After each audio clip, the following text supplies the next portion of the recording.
जैसे ही सूरज ढल गया, पूरे शहर पे अंधेरा छा गया। स्ट्रीट लाइट्स जल उठी और सड़कों पर भीड़ दिखने लगी। उन्हीं में एक जवान लड़की थी जिसकी नजरें बस रास्ता देख रही थी। अपना बैग कस के पकड़े हुए हर कदम के साथ उसका दिल जोर से धड़क रहा था। शहर का शोर, कार के हॉर्न, रेहड़ी वालों की आवाजें और लोगों की बातचीत आमतौर पर उसके लिए बस एक धुंधली सी आवाज होती थी, लेकिन आज हर आवाज उसके कानों को चुभ रही थी। वो जल्दी जल्दी घर पहुंचना चाहती थी, जहां वो सुरक्षित महसूस करती थी। कुछ लड़के नुक्कड़ पर खड़े थे, उनकी हंसी गूंज रही थी। जैसे ही वो लड़की करीब आई, उनकी नजरें उसकी तरफ घूम गईं, उनकी आंखें उस पर टिक गईं। उसे डर लगने लगा।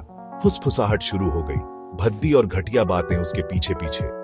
उसने अनसुना करने की कोशिश की, पर अपना बैग और जोर से पकड़ लिया। उसका दिल तेजी से धड़क रहा था, उसके डर को और बढ़ा रहा था। अचानक एक आदमी उसके सामने आकर खड़ा हो गया।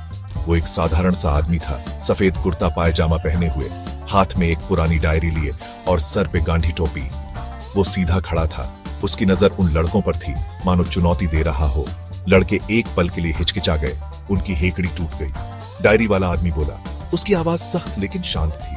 उसने लड़की को अपनी बेटी कहकर संबोधित किया, मानो उन लड़कों से उसकी रक्षा कर रहा हो। हवा में तनाव साफ महसूस किया जा सकता था। लड़कों का हौसला टूट गया और वो कुछ बुदबुदाते हुए भीड़ में खो गए। लड़की डर के कारण कांपते हुए उस आदमी को देखा जिसने उसकी मदद की थी। उसने प्यार से मुस्कुराते हुए उसे भरोसा दिलाया और भीड़ में गायब हो गया। वो लड़की उस डायरी और टोपी वाले आदमी को कभी नहीं भूली। वो एक मूक रक्षक था, डर के समय एक संरक्षक। उसकी हिम्मत, उसकी परवाह उस लड़की के दिल पर एक अमिट छाप छोड़ गई। एक ऐसी दुनिया में जहां अक्सर अंधेरा ही अंधेरा होता है, उसने दिखाया कि अच्छाई की भी अपनी एक ताकत होती है।